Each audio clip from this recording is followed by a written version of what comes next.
everyone! Hello! And welcome to Kirsty and Bridie's Comfort Zone. I am Kirsty.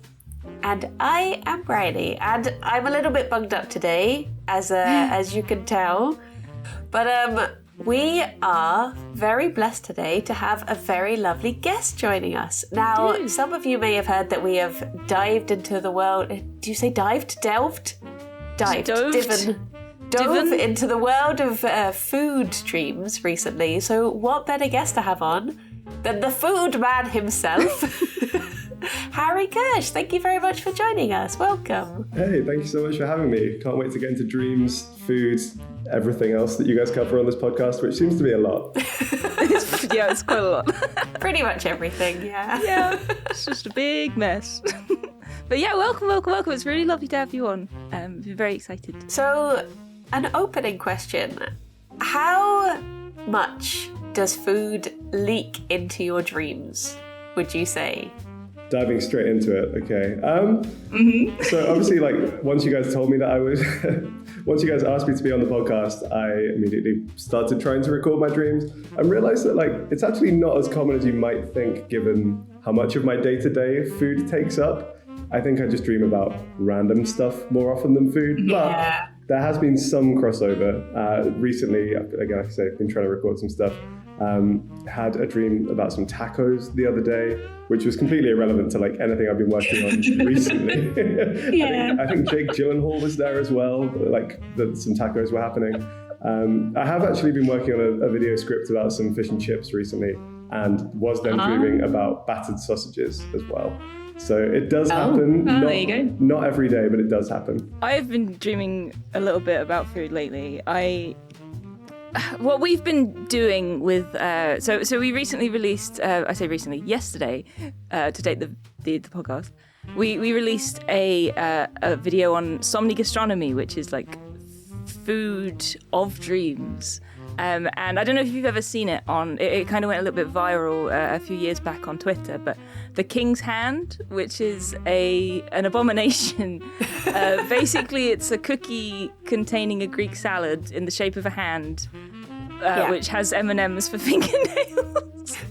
And we tried our best to recreate that. And it was honestly not as bad as it was surprisingly good, yeah. Yeah, it was surprisingly good. Turns out onion and cookie go quite well together. Yeah. Especially when you put peanut butter in the cookie. I think that's what cinched it, honestly. Yeah. What else is in the Greek salad? We're talking feta cheese in there as well. Yeah. Tomatoes. Yeah. I can't. Pretty much. I'm all for an unusual. Yeah, strangely good. I'm all for an unusual food combination. That might be pushing it slightly too far. Well, I actually had a food dream the other day that was meant to be this amazing healthy eating life hack where you made tiramisu, but you used actual sponge instead of sponge cake. And it was wow, it's so much healthier. Just soak sponges in coffee. So chewy. We probably won't try that one though. No, I hope. Well, you can taste it if we do. But yeah, I did wonder how much food would sort of seep into your dreams a little bit, because we've often talked about how as streamers we'll have dreams about how we're streaming on the toilet or something. It's constant. Yeah. Just, oh no, I'm streaming again. Oh no, I'm in bed. Oh no, I'm here, and it's still going, sort of thing. Yeah. Well, I guess life always finds a way to realign any stress dreams you have with your current situation. It's okay, we can work with this. We'll update this. Now you're streaming on the loop. Enjoy. I feel there's a pea stream joke in there somewhere. There's I'm sure there's an audience for that on some dark corner of the internet. Yeah, it's our audience probably.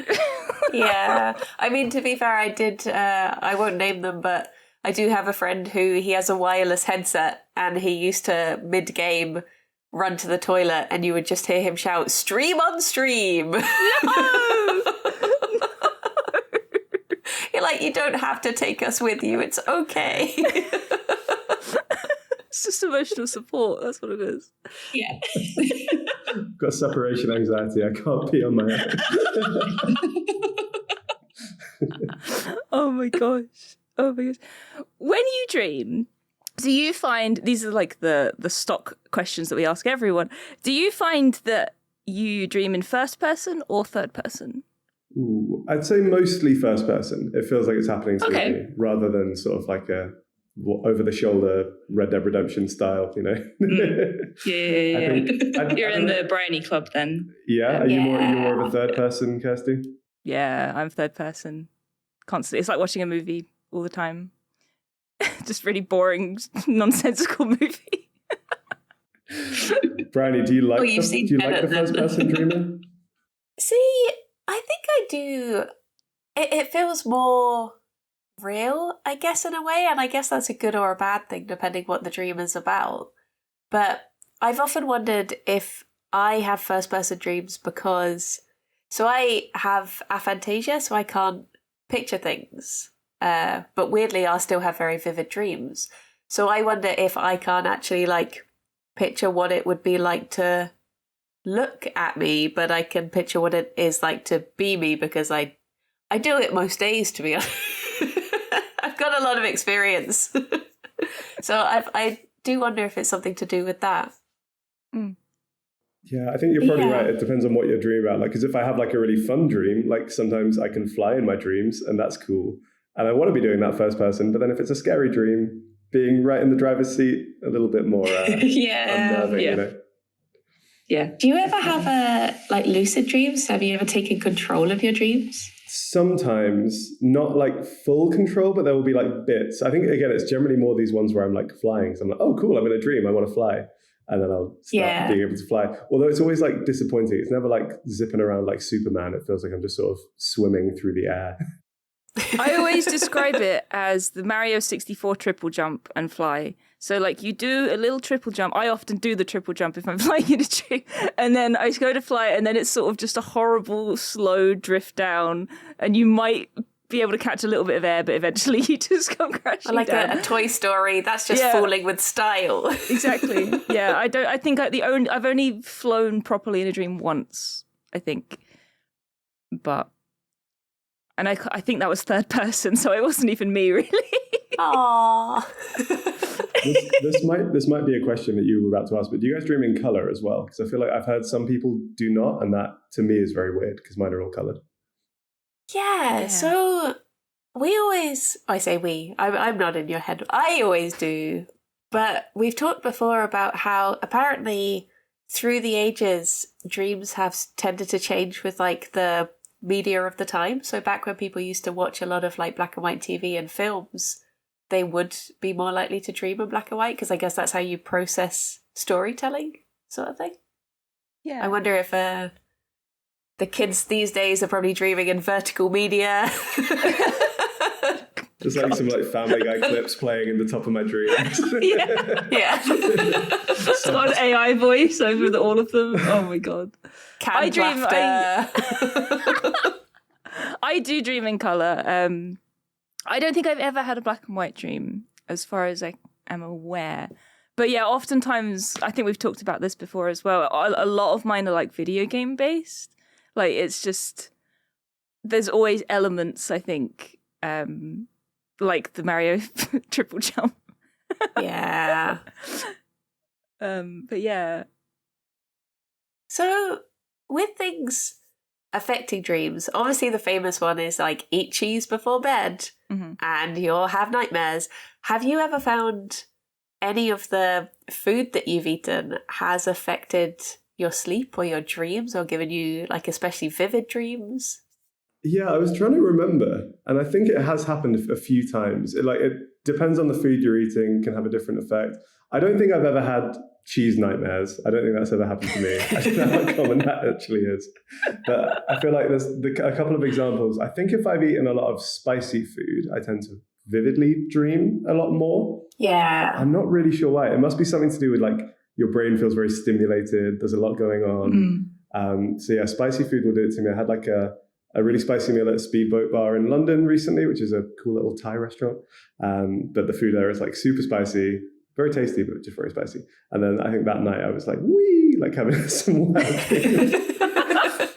And then I think the other one is less to do with the dream and just more with like the quality of sleep. But sometimes when I am doing like a video, for example, and I'm eating lots of salty food, I just sleep really badly.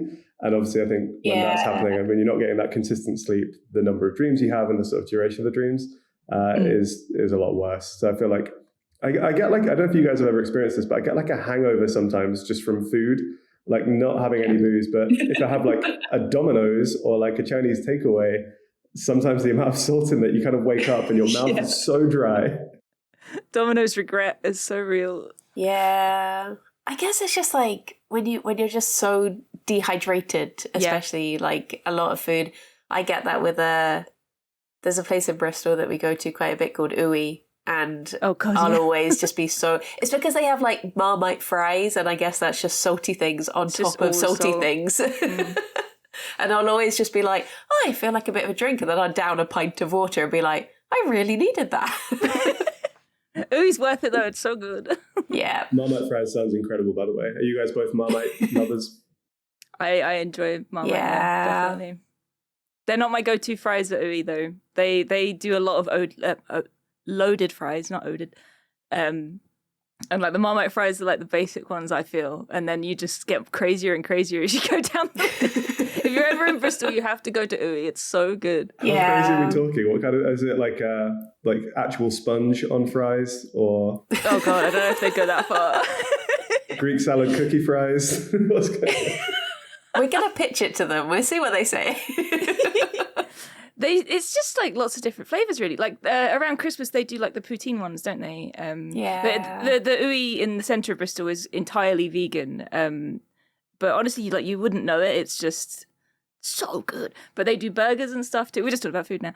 They do burgers too, and their burgers are huge. They're just like this big. They're enormous, and God, it's amazing. But I was going to ask. Sorry, you go. No, I was very happy with this detour because I've got follow-up questions on Ooey. Oh God, no, go. All right. Firstly, I have mixed feelings on loaded fries. I don't know if I love loaded fries. I think I'm more of an eat fries with my hands person. And when you have a ton of stuff on the fries, does that not just make it really difficult to eat fries with your hands? Honestly, yeah. Yeah. I mean, it doesn't stop me, but it does make it more questionable. See, I tend to go for their waffle fries when I go to Ooey. I think they might do them loaded, but I don't know. But I'd usually go for one of their big burgers and the waffle fries rather than the loaded fries. So I can relate. The loaded fries, they're not my go-to, but I can appreciate them. For me, they are my go-to because for ages I would get burger and fries, and then I was like, hang on, I'm just loading up on the bread from the burger here. If I just put it on top of the fries, best of both worlds. That's my logic for why I go for them. I can respect that. I think I've got some bias because, like, in the very early days of my YouTube food career, we went to this place in Tooting Market and did a video, and this place, all they did was loaded fries. And it was probably my least favorite video to film that I've ever done. Oh, no. Just because we went in winter, and for some reason I horribly underdressed for it, thinking it was going to be inside, but it was in this very open air market. So I was freezing cold. The way that we do it, obviously, we have to like watch them making all the food and then eating it separately. And because of how cold it was, like by the time I actually got to eat any of these fries, they were so cold.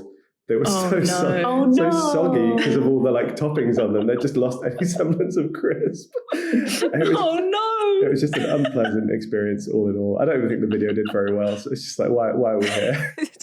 Well, if you're ever in Bristol, you have to come and like they can redeem themselves with Ooey. They can. The Ooey's are pretty good. I was going to say, like, you talk about food hangovers, and with the videos that you do, often, God, you're eating so much food in one day, especially with stuff like food tours. Like, do you find, I mean, you've said that your dreams are affected and stuff by that, but does it ever go the other way? Like, do you just pass out to the point where you just don't dream at all? Because the sheer amount of food.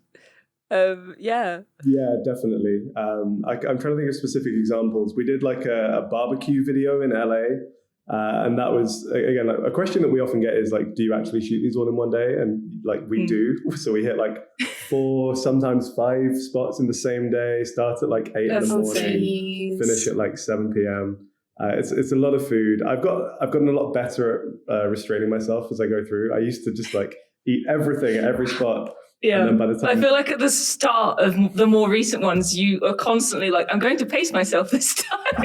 I still have to remind myself because the food is really good. Like we pick good spots, the food's great.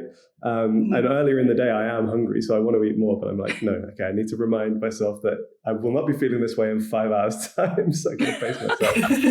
But I think the barbecue one was just because of the amount of meat and red meat and salt and nitrites. By the end of the day, I was just like done. I was like, get me home. Wheel myself into bed. And I think that one I was just zonked out. Like there's no brain power left. All of my brain power is being diverted to my stomach to help the digestion. It's like in Star Trek when they're like, we need to reroute the power to the shields. I'm like, that's my brain going to my gut to try and straight to the gut. Any excess power, just get it done. I remember having that with I went to there's this pizza place in Bristol called Stables, and I had a potato pizza, and it was so much carbs on carbs that I was falling asleep when they were bringing us the bill. I was just I am so done. I am ready for bed now. Yeah. It was so good though. Yeah, what form was the potato in? It was just like really thin. Oh, what's it called in it? I guess sort of like dauphinoise, but more crispy.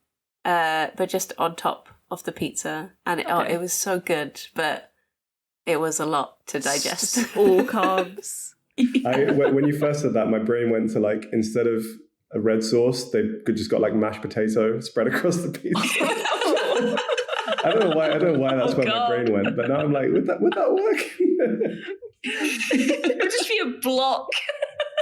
Maybe like a really like creamy, cheesy mashed potato. I'm not convinced. But if anyone wants to try that, let me know.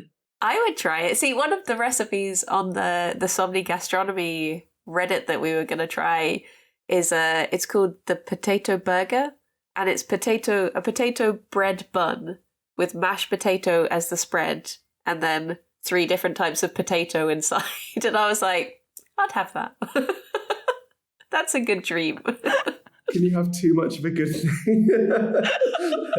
I wasn't sure you could. Maybe. No, I've heard that. I'm like, maybe.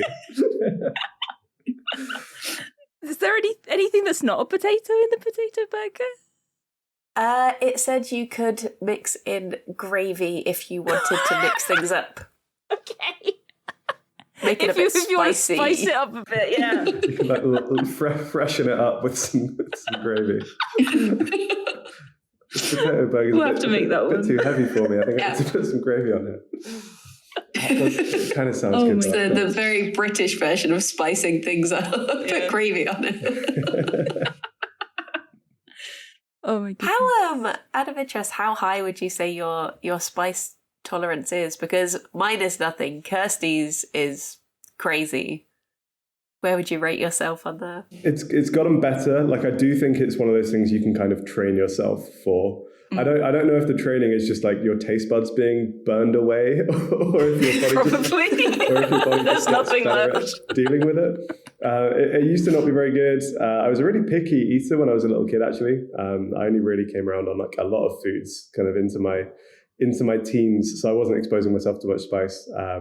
But, you know, like growing up a bit, moving to London, trying cool restaurants and stuff has helped a lot. I did a chili challenge. Like, again, we're going back to like very early days of my food YouTube career. We did a chili challenge, which I think was like Naga Viper chilies on chicken wings, which they're up there with the spiciest chilies, and that was brutal. That was honestly so painful. So I wouldn't do that out of choice regularly. But I'm now at a point where I can eat spicy food and enjoy it. I wouldn't say it's wild. Like, are you putting all the like wild hot sauces and stuff on your food, Kirsty? When I have it in the house, yeah, I I like things to be spicy. I was going to say if you've ever tasted any of the Hot Ones sauces, because there were a few times in Bristol, I think around sort of Christmas time when we were out at the pub and stuff, when I would go back to my flat, and my boyfriend at the time, his roommate was there, and we just sort of sat on the floor, half cut, a bit like, should we just do the Hot Ones challenge? And we got some Doritos, and we were like, these are so good. So yeah, I would just eat it for fun. Okay, I don't think I have, although I bought a bottle of De Bomb for my brother. Oh, Isn't God. that the worst one? It's the worst. Well, yeah. It's 8, but the worst. Yeah. I was in LA for some shoots earlier this year, and there was like a cool hot sauce shop, and I went in, and my brother's like obsessed with food stuff as well, and also loves Hot Ones and spicy food, so I got him a bottle of that, but I was too chicken to try it, sadly. Did you have the actual sauces? Did you get hold of them? Yeah, they had the box. I think they had them for a video, and they were just in the flat. And yeah, we went through all of them. But the thing, the hottest one, as far as I remember, was actually quite nice. I was like, oh, this is all right. It's a bit spicy, but it's all right. But De Bomb, rather than being, even though it's really hot, it just tastes horrible. It doesn't have a pleasant taste. So it's the worst just because it's unpleasant rather than because it's spicy, I think. But I mean, if you've got no spice tolerance, then it's pretty bad. That's me. I would like to try and train myself, but I'm currently working on training myself to like cinnamon, so I'll work on that first. One thing at a time. That's an interesting thing to train yourself to like. Is it a taste thing, or is it like, because I guess it has like a sort of almost burny effect sometimes. Yeah. Yeah, I've never liked the smell or the taste of it. And it brings other people so much joy that I feel like I'm missing out. Like everyone gets so, like I got really sad the other year because everyone was saying like, oh, it's pumpkin spice latte season. And I was like, I want to be basic. I want to have a pumpkin spice latte. So I tried one and I took in the tiniest sip and I was just like, oh, no, so horrible. Why did no one tell me it's just cinnamon? So I'm gonna train myself up and hopefully by winter I'll be there. Ready for a pumpkin spice latte. Yeah. Have you had a cinnamon roll or like a Cinnabon before? Because they're like, they are cinnamony, but they're mostly sugar and icing, so it's not too bad. That's sort of what I'm training myself on. I've been getting like forest buns. So the main thing isn't cinnamon, but it has that little bit of a kick to it. So I'll just have to eat those until I'm ready. I think that's a good shout, though. Cinnamon rolls are delicious. That's a good place to start training yourself. Yeah.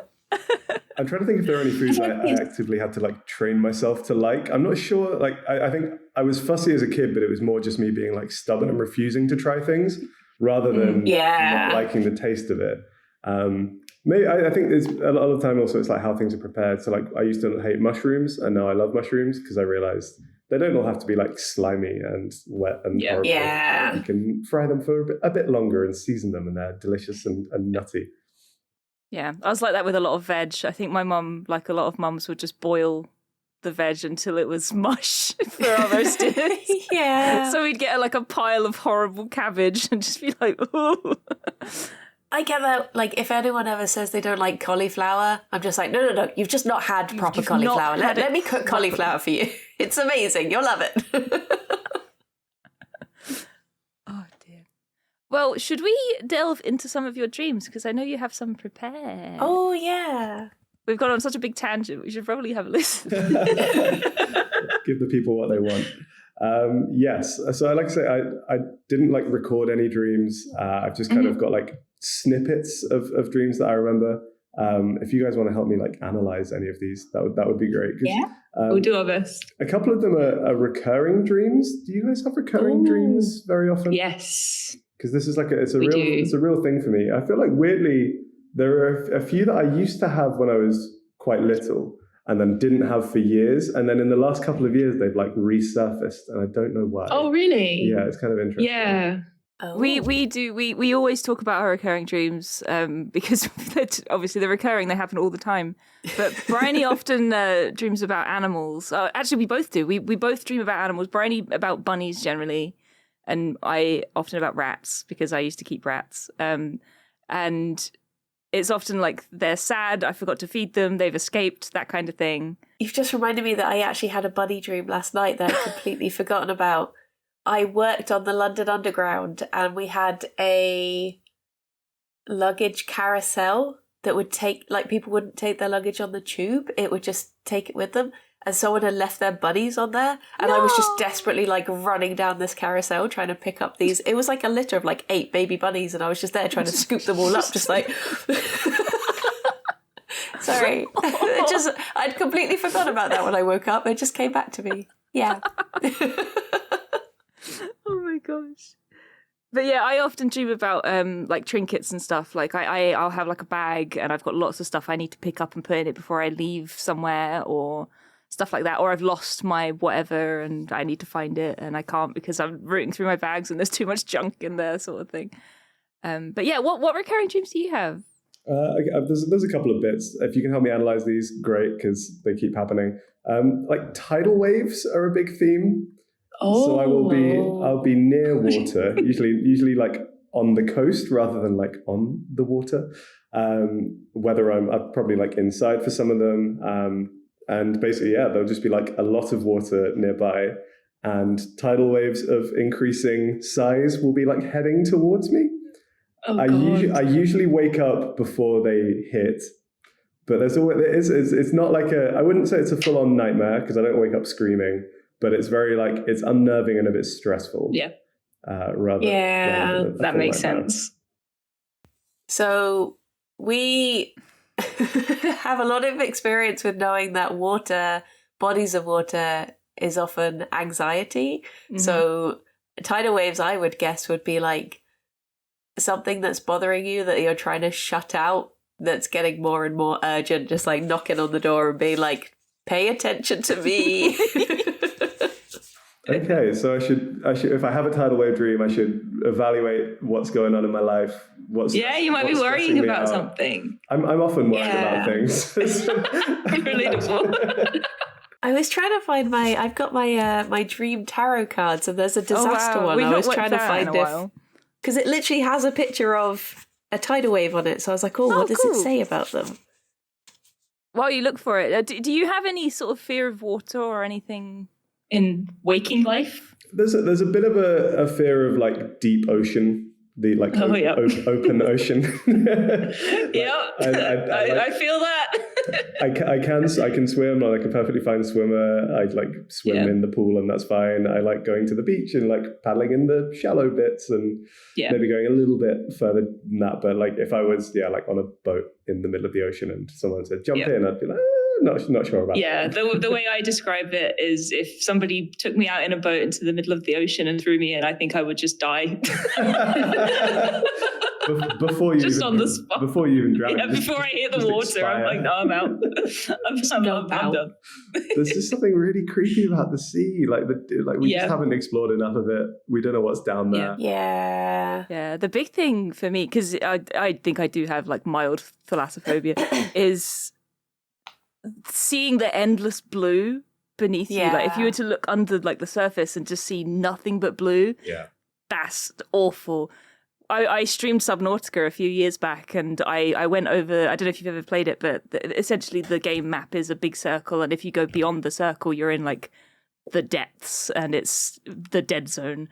And I accidentally went out and I was like, where am I? And I looked underwater and it was just blue and I just burst into tears. I was like, I was just crying. It's the worst game for me to play, honestly. I've not played it, but like I've tried to watch YouTubers or streamers play it, and it stressed me out too much. Yeah, it's so stressful. I can't even do it secondhand. It's that bad.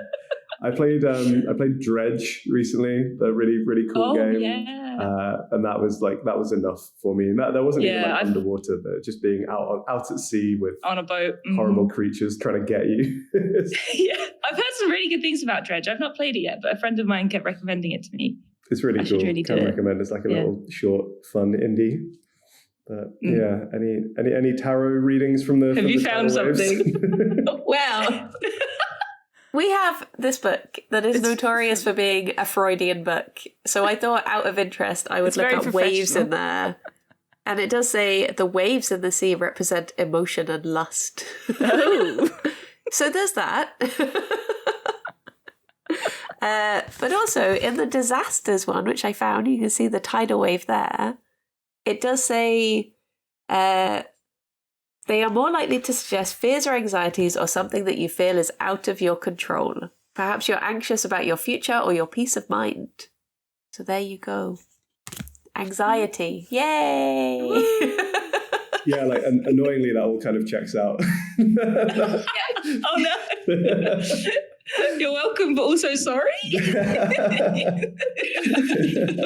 Just getting hard red on a podcast at like 11 a.m.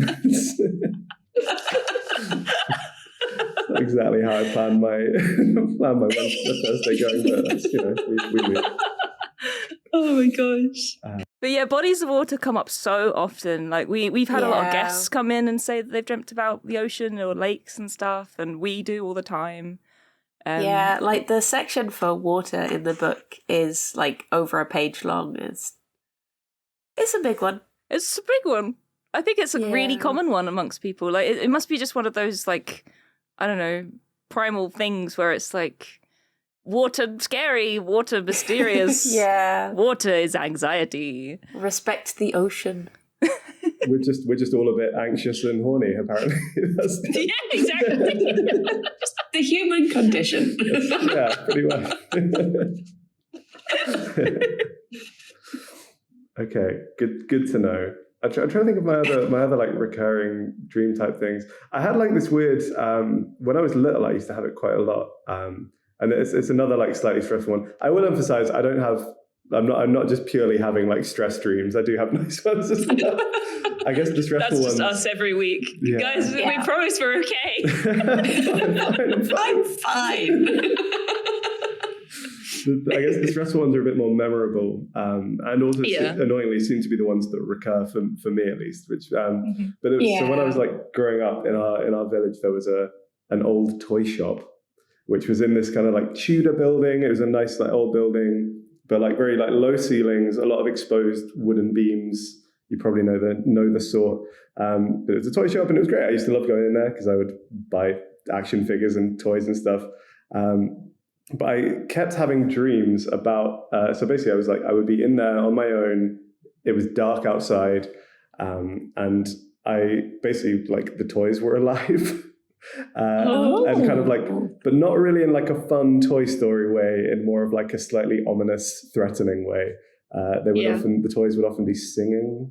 And oh my God, that's horrible. It's a little bit creepy. And I had it like quite a few times when I was little, and that was one that again is like it reoccurred like quite recently, like in the last 6 months or so. Oh, wow. And I was just like, whoa, like what? I haven't seen this in years. But it struck me. So I don't know, any advice on sentient, slightly threatening toys would be great. Gosh, we've never had that one really before, have we? No. Hang on, what have you found? Toy is in the book. It says, when there are toys in a dream, we may be aware of children around us or of our more childlike selves. Toys will highlight the creative side of ourselves and the more playful, innocent part. This doesn't sound innocent at all. It sounds scary. It says, perhaps we need to look at the types of toys which appear. They often give some indication of what we are playing with. We may be mulling over new ideas or new ways of relating to others. Equally, we need to play more to relax and have fun. I don't know if that... That sounds a bit too whimsical. The dream is terrifying. Too much whimsy. I like the end advice though, which is just play more and have fun. That's good. Yeah, no, I like that. They should add that on the end of every advice. Just be like, just play more. Just play more. Also, just have fun. It says, just as a child will imagine himself playing with his own little world through toys, so also can we as dreams and creators. So, I don't know, like, do you remember any specifics of what the toys were that come to life? I think it's more like action figures type of thing. I think would be the primary one. Did you ever watch Small Soldiers when you were a kid? Because this is giving me Small Soldiers vibes, and that movie terrified me. It was quite scary. It is a scary movie. I was also I was a big Toy Story kid as well, so there's probably influences from a few sources. Yeah. Gotta be. Yeah, I find so many like media really does sort of seep in a lot. I mean, we sort of touched on it earlier, but yeah, there's the amount of times we would have had a dream and it's like, oh, I dreamt that so-and-so was there. Why would they be there? And then Bryony will say something like, oh, I did watch a movie 2 weeks ago with him in. It's like, oh, he's just been living there ever since. But yeah, your brain just has a way of just tucking it away until it wants to just throw it into a dream, I guess. I feel like I'm a confusing one because I'm often like a lot more instant with my response. So like last week, I was watching Get Out with my girlfriend before bed, and then had a dream where you could like pay to swap bodies with other people, which is mild spoiler for those who haven't seen Get Out, but it's been out for a while now. It's fine. And yeah, I think like you mentioned that you have video game dreams. Obviously, it's a lot of what you do, but like I do that, but it's usually the games that I'm actively playing and I'm like at the time. immersed in. I've had it a lot in the past with like Zelda Breath of the Wild. I played obsessively for like several months and that was great. More recently Baldur's Gate 3 I've been playing a ton of, which is great. What a good game. Yeah. What a good don't get Brady started. What was it we were saying about the human condition?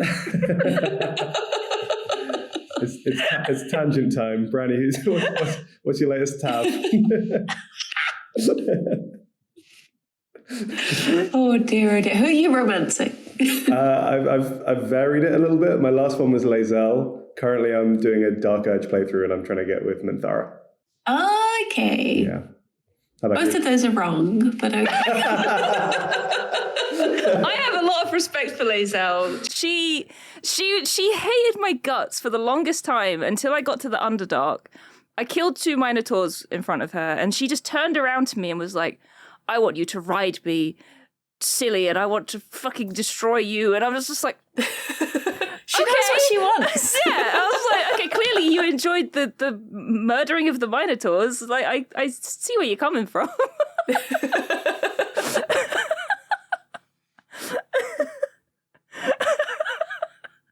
I respect her a lot, even in my current playthrough where she wasn't my intended romance, but a similar thing happened. Like she came on to me and it was like, I'll find you at camp. And then before I even got to my long rest, I went to the Gith Kersh, stole the blood of Lathander and destroyed the whole Kersh.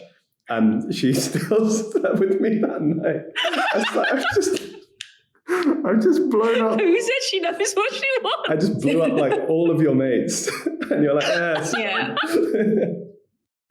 It's like that thing where there's a little meme that goes around where it's just like, hee, I'm just going to do this silly little thing. And then it pops up in the corner, Astarion approves, and you're like, am I a bad person? Oh, no. I'm like, yes. I've chosen my squad really well because it's currently me, Astarion, Minthara, and Shadowheart. Shadowheart's kind of evil. And every time I do a really bad thing, it's just everyone approves. It's just hell yeah. They absolutely love it. Got the edgy party. I love it. Oh dear. I'm all for Astarion.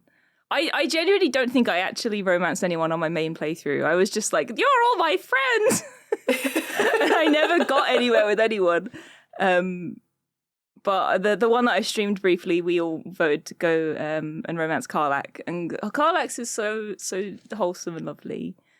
It's so nice.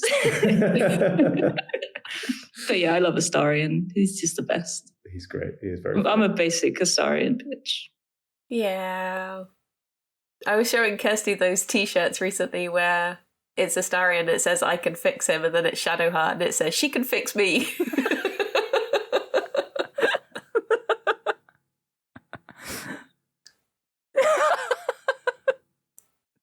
Oh dear. Dear me. Do you have Pokemon dreams, Kirsty? I see the tower Honestly, is behind you. even though the tower haunts me, my tower of Pikachus, I don't have a lot of Pokemon dreams. I'm gonna be honest. Like I wish I had more. Like the things that I really like, my brain is like, I'm not gonna dream about those because I know you'll enjoy that. It's like I've said before, like to Bryony, I will get really into like a D&D campaign and I'll be like, I wish I could dream about my character so that I could like meet them or talk to them or have another adventure with them. And I never do. I never do. I might dream about other people in my party and it's like, where am I? Why can't I see my guy? But my brain just won't let me. So then in a similar token, I do not dream about Pokemon either. I feel like I have before. Again, like I think it's just because the way that I play games as well. I can't jump around between games. I have to just play one at a time. So like when Pokemon Scarlet Violet came out, I played a lot of that. That was great. Legends Arceus I like got quite into actually. It was just quite fun. So yeah, that was a good one. When I'm very, doing very that, I do. It will sort of bleed in occasionally, which is good fun. Hell yeah! See, I'm trying to think back to the what the toys could represent, because thinking about it, I'd be wondering. Okay, this might be too deep. This might be too overthinking, but I guess I'm also not going to explain it very well because I'm terrible with words. But you know, when as a child you have a sense of a thing being like wrong or scary, but you can't quite pinpoint why because you're not geared with that sort of way of explaining what it could be. Like you see something in a film and you're like, no, but you don't really know why. You just have that gut feeling of like, no. Yeah. I wonder if, as a child, it was representing that to you, like this something outside of like childhood comprehension that was scary, like anxiety again for like future things that you didn't quite understand. And I wonder if there's something that you thought about as a child that's now come back round that caused you to have that dream again.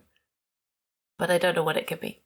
That was just my thought. Maybe that's a good theory. Yeah, I can't think what it might have been. But if it does happen again, I'll have to think like, what have I had going on recently? Has something like freaked me out a little bit? Yeah, it's really interesting that it came back. Like you had it as a kid, and now it's just reappeared again. That's really cool. There must be something that just maybe triggered it or something. Yeah, to have that like sizable gap in the middle, and then it just come back was just weird. Unusual. That's really cool. It is. So it's so fun how our brains won't just tell us what's wrong. They'll be like, here is a riddle. Allow me to present it to you.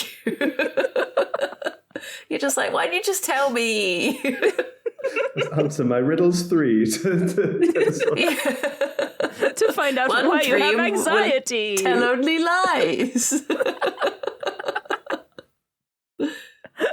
To use you guys for your dream expertise as well, the other one, it's like less of a specific recurring thing, but just in general, do you find that you get people appearing in your dreams who you haven't seen for so long, haven't thought about at all recently? Because it's like, again, it keeps happening with me. It'll be, I didn't keep in touch with that many people from like secondary school.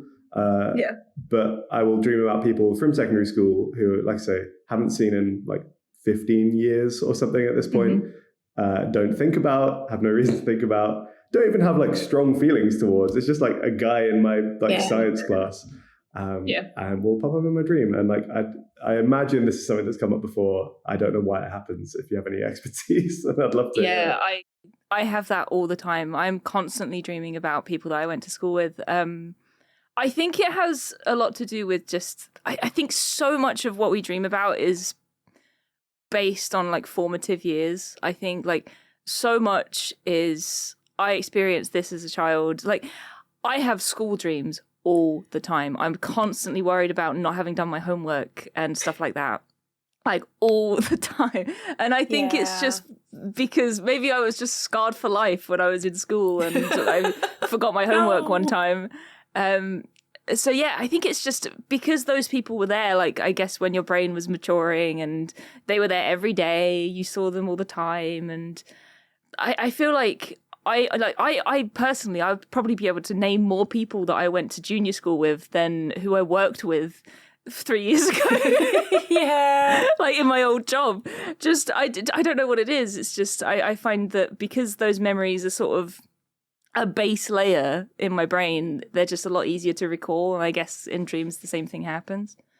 I guess as well, it's like quite easy to use certain people as like a shorthand for like if you dream about this person who you were in primary school with, immediately you're thinking of your feelings when you were a child sort of thing. So it's like an easy like just motif sort of thing to be like, this is what we're dealing with today. Or like I was thinking recently how my anxiety dreams seem to have moved on to working in film now. And I was like from school. And I was thinking, am I just getting older now that it's like shuffling up? And eventually is, you know, I'll be in my 60s and I'll still be having streaming dreams because that's my anxiety just slowly catching me up through the ages.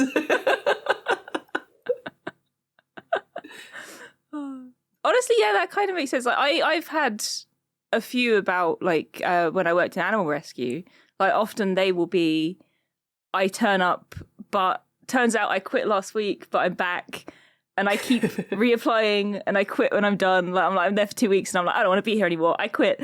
But then they have me on the rota, but I don't work there, or I have come back and I'm not on the rota anymore. And it's just really odd, like these weird things.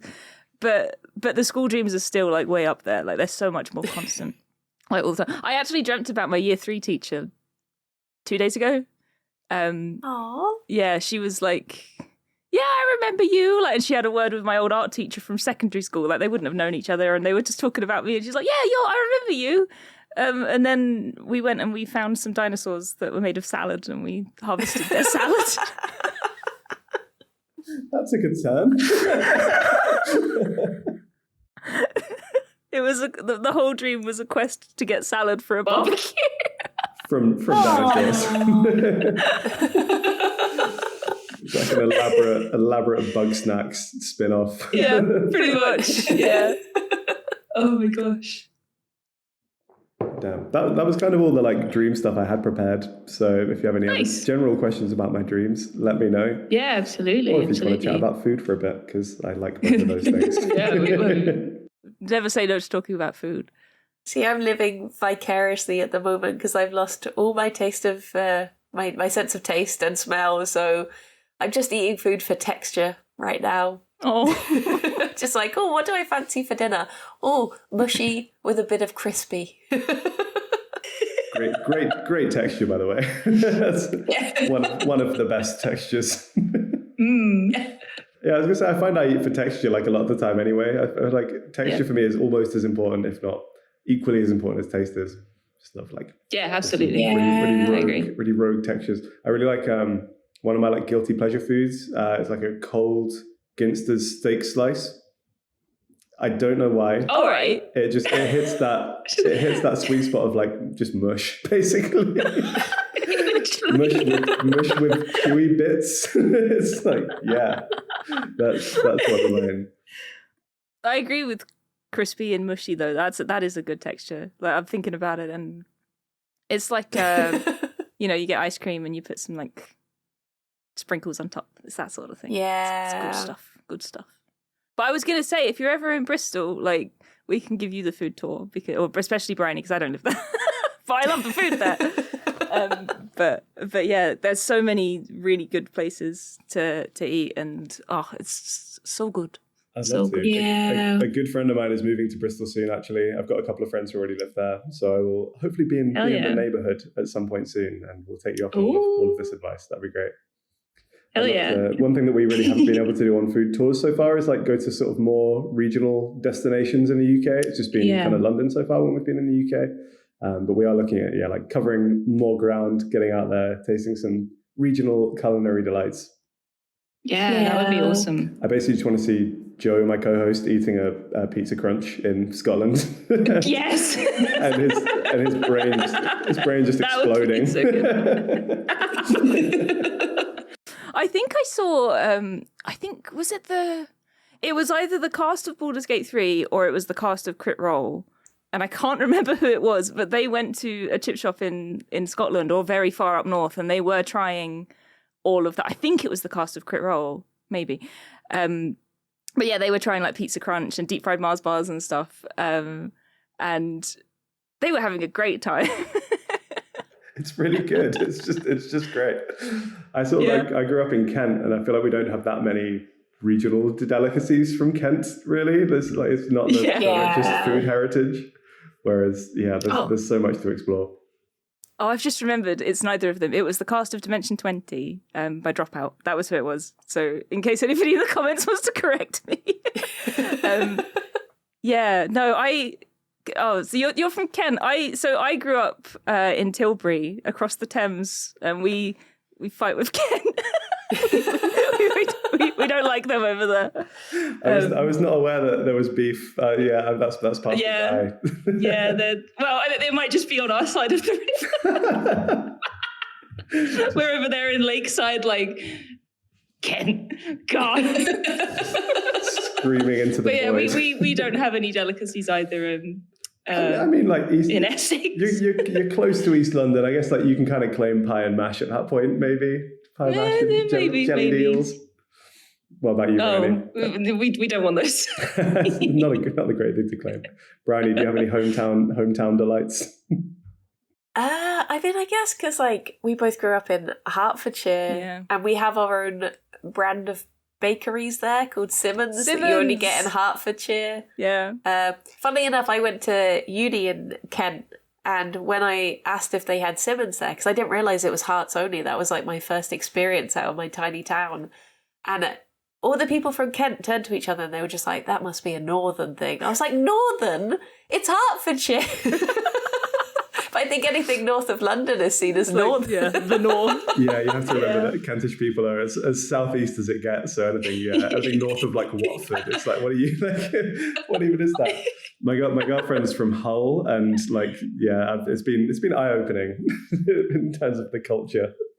Also, some of their culinary stuff. Wow, bolognese chips are like a whole thing. Ooh, so I could get behind that. Yeah, they're like kebab shop go to. They you can get cheesy chips, but they will just get chips, put a big spoonful of bolognese sauce on it, and then add cheese, which honestly sounds fantastic. I've not had a chance to try them yet, but I'm hoping to at some point soon.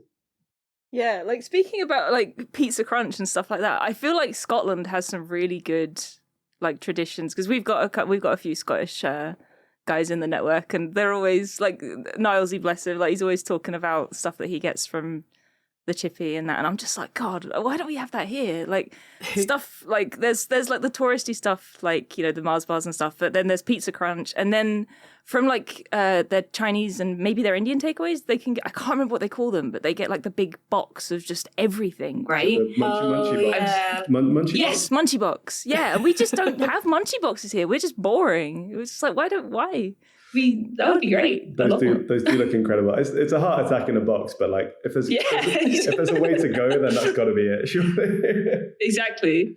Harry died doing what he loved, eating fried goods. Eating a whole box of chicken balls.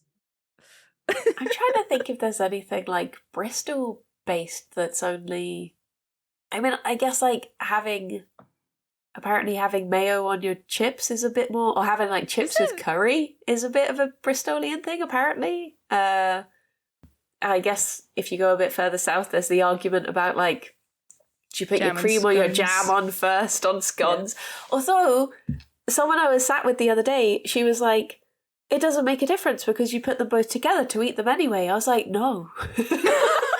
no, you don't. She was like essentially making sandwiches out of them. I was like, I've never thought anything was wrong about a cream tea before, but that is wrong.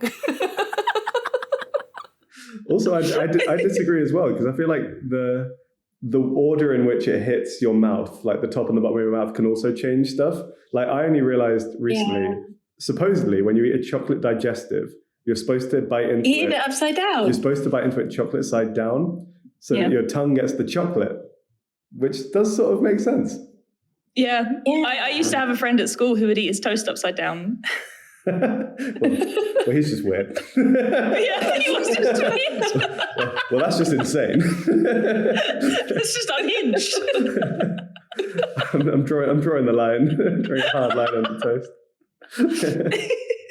No, I'm sorry to your friend. No, it's fine. He deserves it probably for his upside down toast. But yeah, we don't really have much in the way of like a definitive, if somebody said, what's the national dish of Hertfordshire? I'd be like, I don't know. Yeah. Probably something from Simmons. Yeah. A coronation chicken roll. I feel like we don't have much of an identity anyway. No. Hertfordshire, bless us. Posh, sort of there. We shouldn't be. Yeah. That's a bit of a home counties thing, I think. We just don't have that absolutely. much of a cultural identity.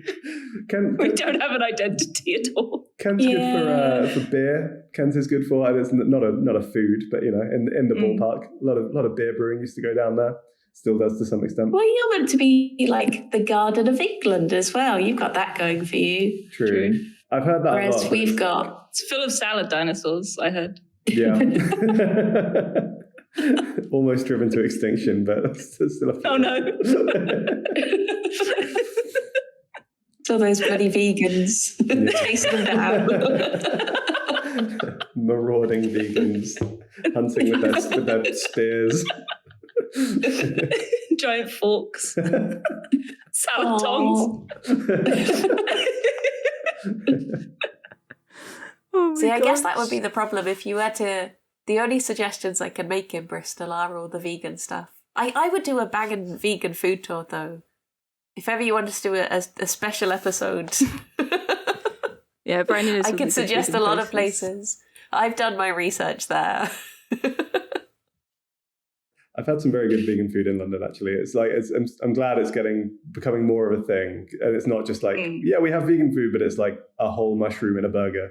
I feel like for a while it's a stuffed pepper. Yay! I genuinely went to a wedding once where the veggie option was stuffed pepper, and they had stuffed it with cut up pepper. It was just pepper in pepper. I was like. To be fair, this was in Norfolk. That explains it. Yeah, there you go. So I think they just saw the word stuffed pepper and they were like, yeah, that makes sense, yeah. Do you remember those? It feels like a don't come back kind of pepper. So you like? It's definitely got better in recent years. You like pepper, huh? Yeah. I heard vegans like peppers. Well, what about this? Here's your pepper. And I think like the starter had been like tomatoes and the dessert was melon. And I was like, I've just eaten 3 fruit. That's been my meal. It's just 3 of my 5 a day. Oh my gosh. We're getting there. The Greg's vegan sausage roll, really good. Oh yeah, they're really does good. The job. Impressive, because I think it's actually less the sausage you have to worry about and more the pastry, because pastry without butter is a challenge. But those crazy guys at Greg's figured it out. They bloody did it. The Greg scientists. Yeah. Even like fast food now, like in like McDonald's and Burger King especially, like a lot of their vegan stuff is actually not bad at all. It's nice, because like a few years back it would have been just like, here's a bean burger. So I'm bloody sick of them. I'm sick of bean burgers. Yeah. Take them away. Well, see, Put them with the peppers. The funny thing is now, because it has got so good with things like Beyond Meat and the Impossible Burger and all of that stuff, sometimes I actually sort of quite fancy a bean burger because I've not had one in years. That's fair. They feel sort of nostalgic at this point. Yeah. Like, it'd be quite nice to have one. One of the Food Wars crew, the guy called Charlie, is pescatarian, more like trying to be vegetarian, but yeah, like he weirdly loves the McDonald's bean stuff. Have you had it's like the veggie deluxe or the bean dipper things? I can't stand them. I hate them. I hate them. I can't stand them. And it's not just coming from a place of like, I'm a meat eater. I need meat. It's just like, no, these are objectively bad in my opinion. They're just horrible. Yep. But he loves them. Absolutely loves them. Will defend them to the death. I'm like, we have the McPlant now. Like the McPlant's good. Like that's a very solid vegan burger alternative. But he's just like, fine with his mushy beans. Yeah, someone's got to eat them. I think single-handedly propping up the veggie dipper industry at this point. The bean burger industry. on its last knees, but It is nice when you get something that's really nostalgic, though. It's like they've recently, I swear they've changed the recipe for Linda McCartney sausages, and it makes me so sad because they're like the taste of childhood. and now they've gone and changed them. Shouldn't be allowed. Yeah. Health and I feel like there's gone mad. Yeah, there's so much stuff that we could talk about that like they've started changing now that I could go on forever. But we are Citrus polos. Citrus polos. Bring back citrus polos. Oh my god, citrus polos though. Did you know that they've gotten rid of Lilt now, like the drink, and they've made it into a Fanta flavour? Yeah. That's wild. R.I.P. Still like Yeah, R.I.P. Gone but never forgotten. It's not been good since they changed the recipe about 10 years ago anyway. Needs more sugar. Well, I guess that is all we have time for. Yeah. Where can people find you? I am online. Pretty much, the internet. I'm on all the socials. Just look for Harry Kersh. I should show up. Subscribe to Inside of Food on YouTube. We've got lots of exciting stuff coming. Food wars, food tours, much more. Thanks for having me on. It's been really fun. Lovely to meet you guys. Yeah, thank you so much. Yeah, it's been lovely to meet you too, and it's been really lovely to chat. So thank you so much. My absolute pleasure. Very good. Hell yeah. Nice.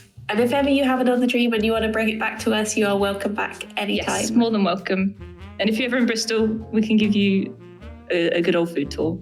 Yes. Maybe not as Just an extravagant as excuse yours, but we can just go to Ui. Salad dinos and feta biscuits. I can't wait. He's on to us. Quick.